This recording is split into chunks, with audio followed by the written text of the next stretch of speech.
Here to talk about pets, pet nutrition, and wellness, anything that can help our fur children live a longer, vibrant, and happier lives. All right. Yeah. Welcome to Vital Pet Vital Life Pet Life. Podcast.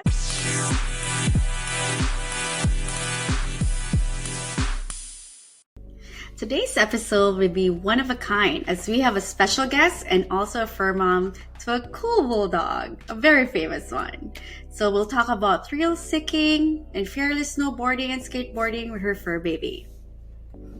Yep, he isn't your average pup. He was born with a need for speed and a dream to shred the gnarliest hills.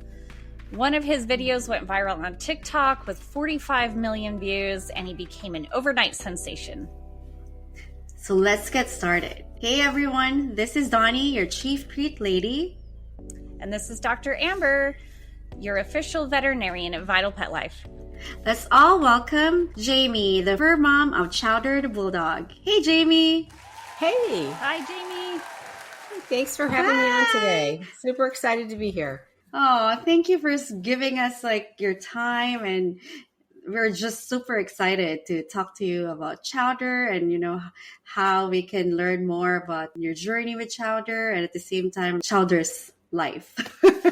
Well, thank you. So Jami, can you share with our listeners a little bit about you and how you were able to get Chowder and how Chowder got into your life? Sure. So our family has always been a, big pet parent family. We've always had lots of dogs between ourselves and our grown children.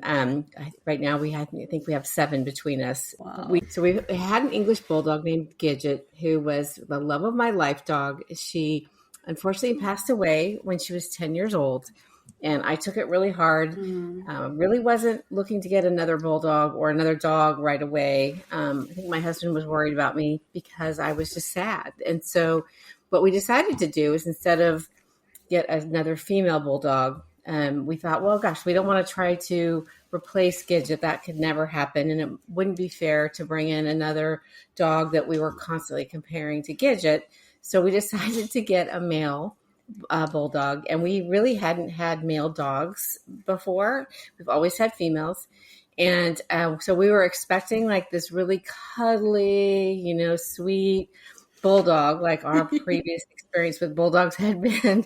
And we got something very different with Chowder. So quite honestly,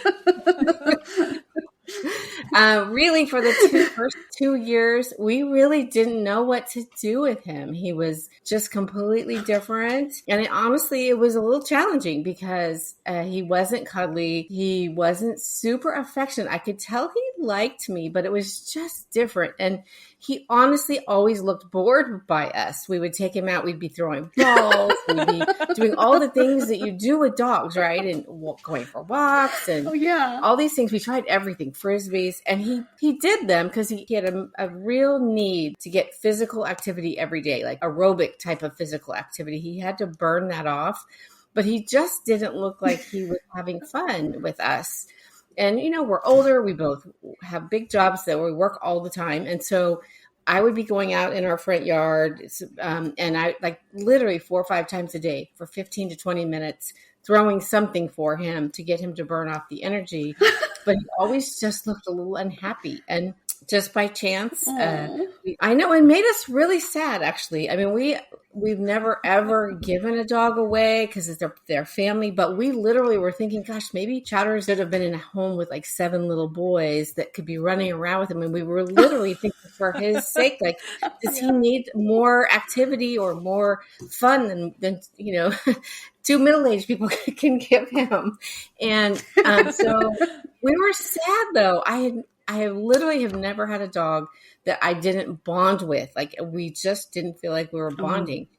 And then he was 2 years old, and we took him to the beach, and we were walking down the beach, and there was a little boy who had a skimboard. Chowder had never seen a skimboard. Actually, Chowder had never been to the beach. And the kid threw the skimboard out, and Chowder jumped on it like a pro. And then he sat there and Oh my God. He rode the skimboard for the next 25 minutes like he'd been doing it his whole life. And people were coming up to us and asking us, how did you awesome. teach him to do that? And we're like, we didn't. Oh and my he God. just knew how to do it. And he loved it. He was, and honestly, like us, I swear, I think that's the first time I really saw like that smile, that The big, light. like, yes, Oh this my is what I want God. to do. Oh. And Oh we my got him goodness. a skateboard the very next day. And he Oh my God, that's immediately amazing. knew what to do with it. Immediately. I mean, he didn't know how to do it. He Wow. knew what he was supposed to do with it. And so the Wow. adventure started. Yeah. Year was that, like, how many years ago was that? That was about 6 years ago. But interestingly enough, so Wow. the first almost 2.5 years that he had the skateboard, he never stood on it. We have a really large area in our driveway, very large. And so he would spend every afternoon, we would be out there several times, and he would just roll on the skateboard. I have all kinds of videos of it, but on his stomach. Oh my God. And he would roll all around, and then we would turn around and he'd roll back the other way. He had no desire to try to stand up. And so he just did that for a long time. And, we just let him. And Wow. so it was every day we'd take him out and he would do that. And a couple of times I tried to see if he was interested in standing up, and he didn't seem like he wanted to. So we didn't push. He was having fun and he was getting exercise, and we were doing it together. And then he started barking all the time. Like, he sounded like he was frustrated. It was almost like a love-hate thing where he just Oh was my frustrated. God. And so it was my husband who said, I think he might be bored. And so we just, I know.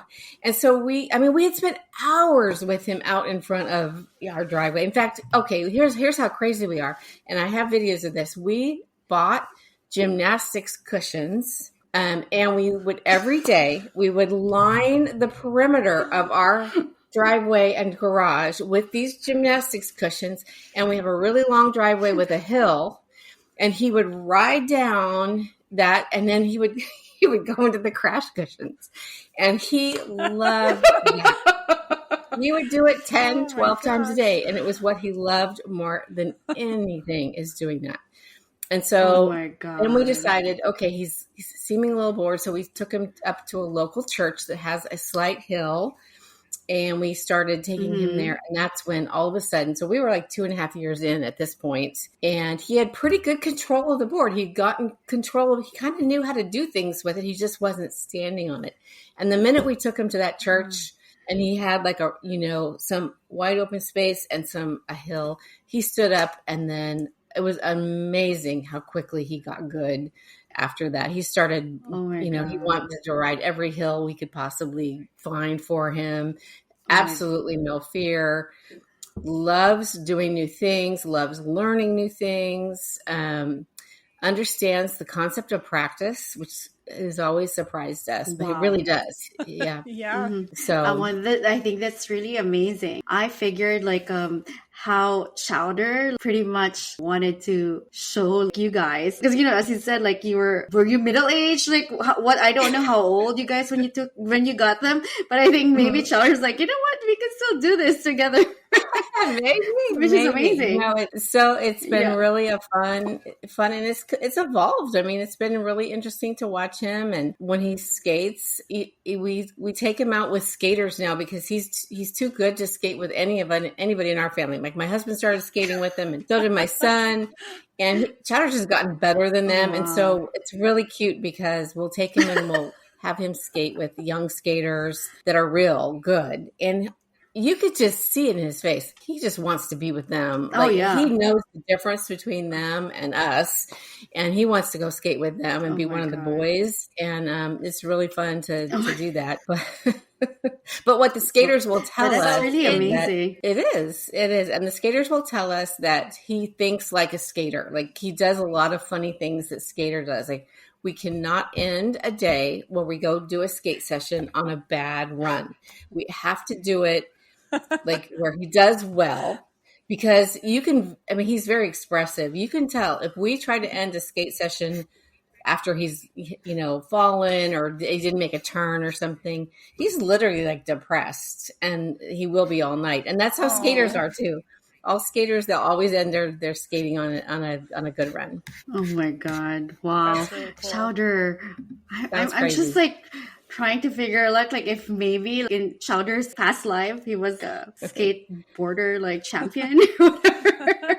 Like you hear all this. Never given thought about before, Chowder, but we've kind of thought about that a few times because it is really interesting to watch him and how he thinks about things. Yep. How special Chowder is. Like, oh my God, I'm amazed. But I'm so impressed though. Like, sorry, Dr. Amber. Like, I'm so impressed about how you guys were very patient with him and you really like dedicated like a lot of your time and effort. And as you said, like in the first few months or a year that you got him, that you thought he was really bored. But I mean, it just shows what kind of a pet parent you guys are. Like, thank you you. really wanted to know how right. Yeah. Thank you. They're family, yes, and dogs have always been family. I would say Chowder definitely was the most challenging that we've had in that. And gosh, who would have? I mean, I would have never within the first 2 years guessed that we would end up, and honestly, Chowder and I are very close. I am his person. He shows his affection in different ways. And I think it was a learning experience, after being a pet parent all these years with so many dogs over our lives. The first one where I had to learn to let go of what I expected a pet to be and love him for what he was. Mm-hmm. And then really try to see how we could make him happy, outside our own expectations of like what your life with your dog is supposed to be like. And honestly, we have spent probably 10 times more time with him than any other dog we've ever had. And we've loved them all because he just requires it.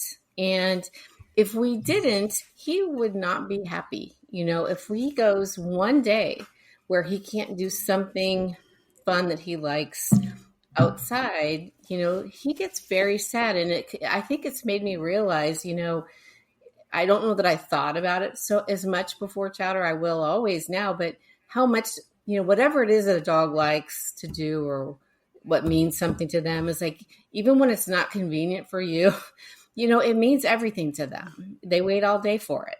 Exactly. Yes. Really like do. I always think of that.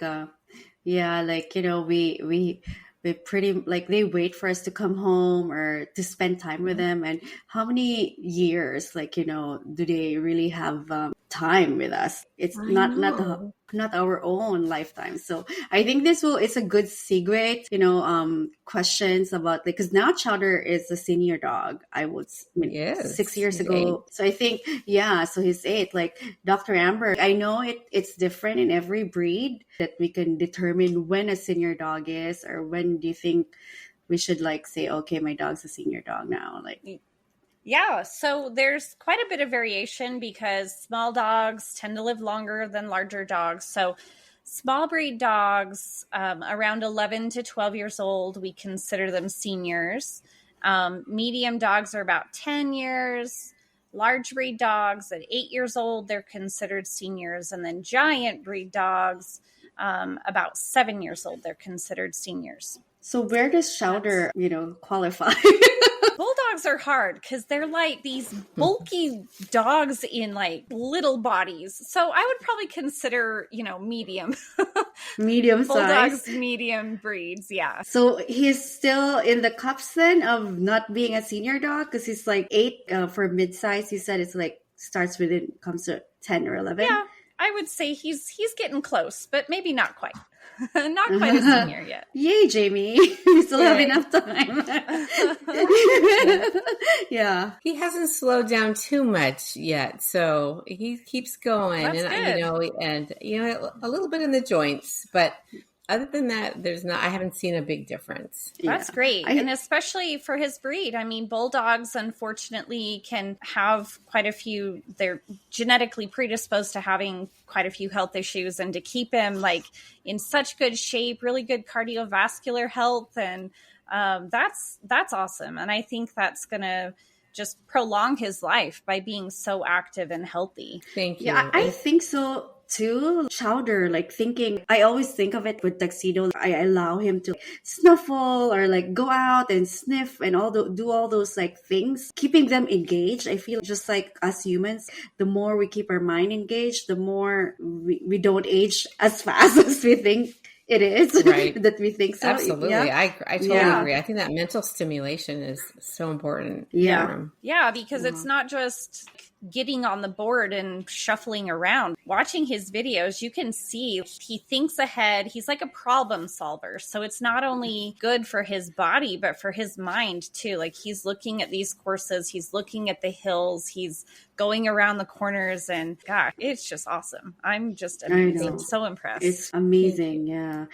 So for dogs like Chowder, like, okay, maybe not towards being a senior dog or pretty much, being active, what are the supplements that you can recommend, Dr. Amber? Like, what kind of food? There has to be like a special diet that you can recommend for active dogs. Yeah. Chowder. Yeah. So when they're younger, like hunting dogs and stuff, I mean, they make specifically for really active dogs, make formulas for really active dogs.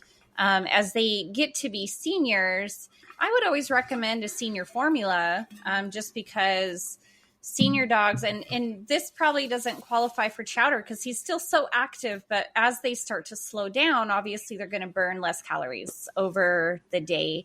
And so senior formulas tend to be less calorically dense so that they don't, we're trying to prevent them from gaining a lot of weight as they get less active. Also, decrease, like they don't need as much protein, they don't need as much phosphorus and sodium and things like that for other health conditions that tend to come along with senior age. And so I would recommend senior diet, because arthritis and other joint issues are really common in older dogs. Joint supplements like glucosamine, chondroitin, MSM, and fish oils for inflammation. I think, it's so good for cognitive health, for cardiac health, and joint and skin. And so, as their bodies get a little bit older and maybe don't heal as quickly or bounce back as much, they can really benefit from those type of things. Yeah. So for Chowder, Jamie, like how many times in a day? Like I know the feeding times. I mean, I assume he gets twice a day or. Yep. Yes, he does. And we actually take him to a veterinarian who's a couple hours away, 2 to 3, depending on traffic for most things. And she is a bulldog specialist. And she's hard to get in to see. She's amazing though. But she keeps me honest because she's really very strict about his weight, as well as Maddie's, our other bulldog. And I get in big trouble if I take him in there and he's more than a pound or two over his target weight. So that's huge. But also, she's helped us with allergy issues and things as well. But the weight piece, it's just a constant battle. As active as Chowder is, we live in the Pacific Northwest and it rains here for 5 months out of the year. And so, there's varying degrees of things that we can do with him outside, 37 degrees and raining sideways. So we actually have to really change his food up day to day a little bit.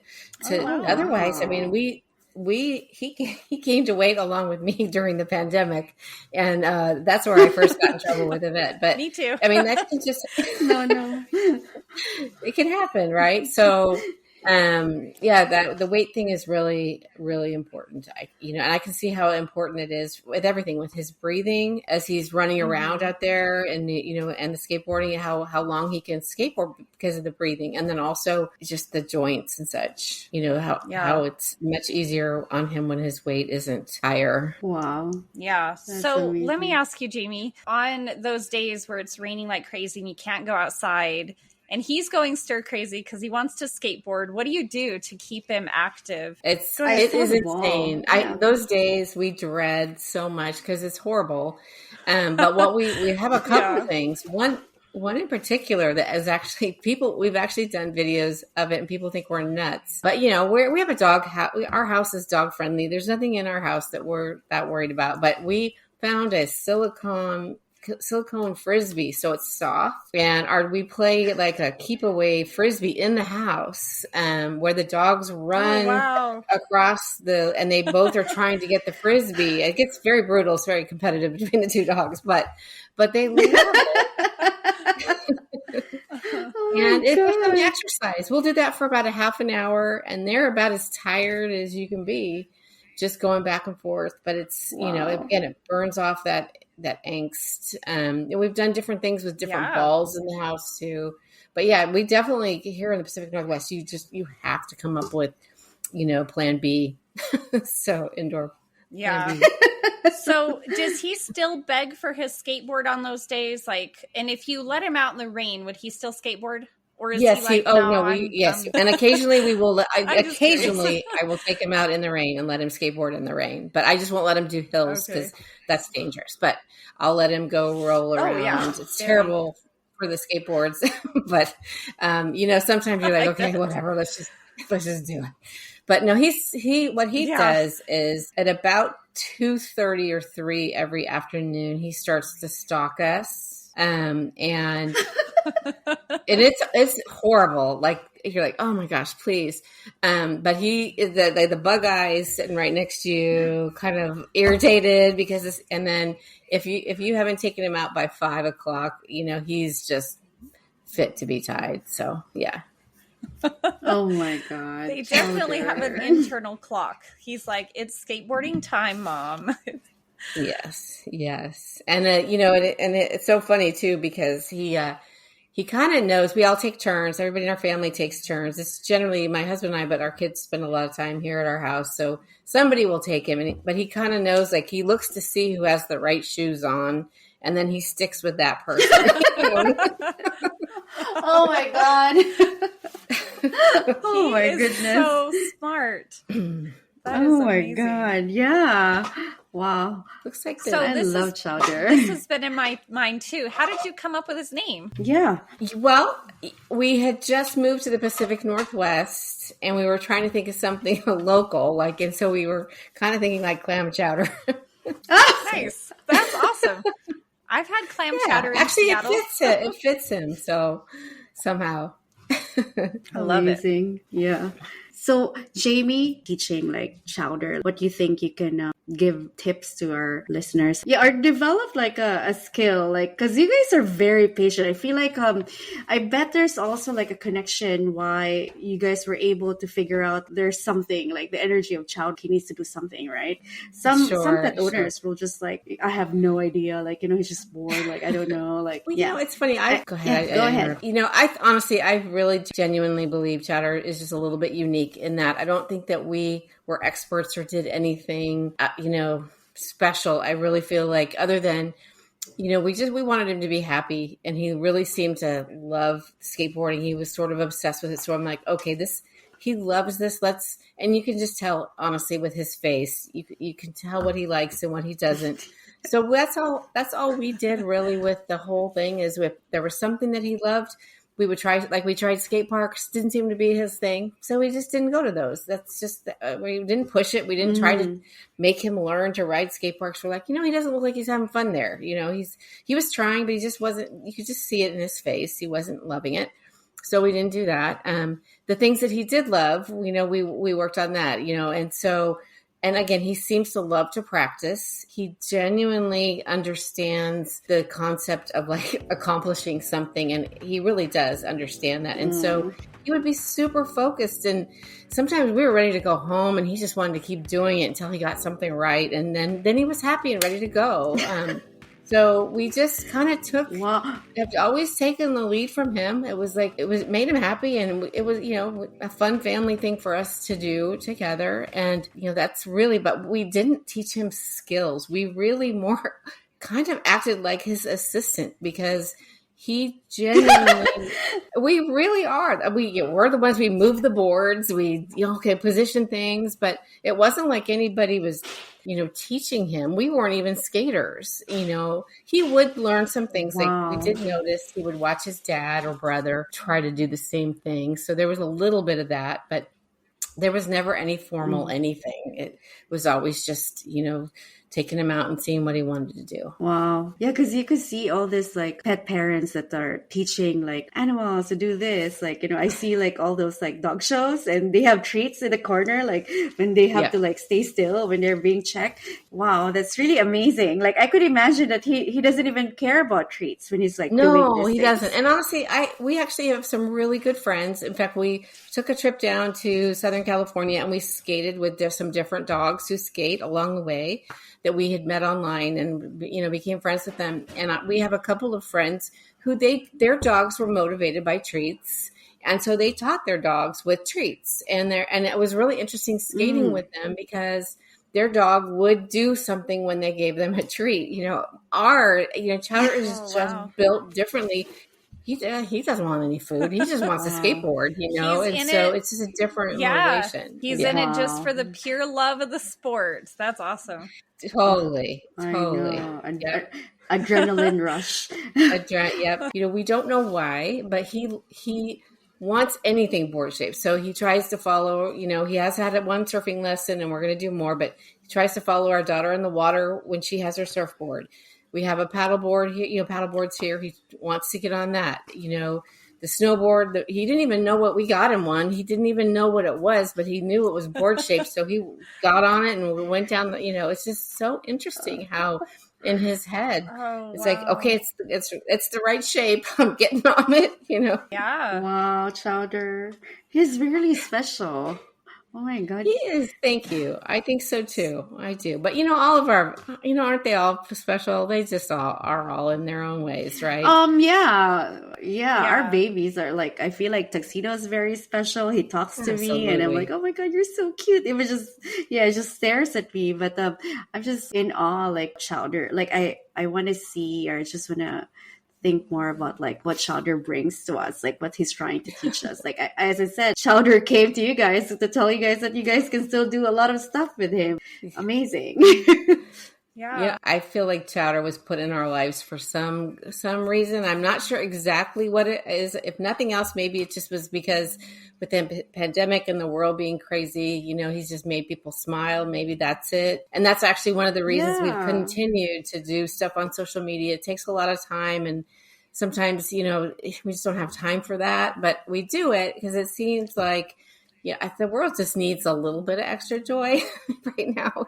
Yeah. And it's silly because totally. it's just a dog that's out there, but it's like, okay, well, if it gives people a smile for a couple minutes, in all this craziness, then we're good with that. That thinking when I was watching his videos, Jami, is there can be so much negativity and fighting and division on the internet, and having just this cute, spunky, smart, happy dog to watch. Like, it just gives people so much happiness and joy and light in what can be a really dark world. So thank you so much for Chowder and for his videos and the time that you guys put into it, because I think it does bring a lot of joy to people. Yeah, exactly. And I really appreciate that. Thank you for saying that very much. Yeah. Like, I feel like Chowder is one of those angels that are brought in to this world to show us we can smile in spite of like what's going on around us. And thank you for sharing Chowder to us. Oh, no, thank you guys very much. I really appreciate the opportunity to be here and chat with you guys. Yeah, but again, so nice to meet you. And thank you again for having me on the show. I'm super excited to have the conversation. Yeah, thank you, Jami. Thank you. That's it for today's lovely episode. Don't forget to follow our channel for more talk about pets, tips, advice, and fun stuff. Happiness, vibrance, and longevity for our fur babies and our planet. Once again, thank you so much for tuning into our podcast. This is Dr. Amber, your official veterinarian at Vital Pet Life. And this is Donnie, your chief treat lady at Vital Pet Life. Thank you for listening to us for this whole year, and happy holidays, everyone, and advance happy new year. We'll catch you up in 2024. Happy holidays.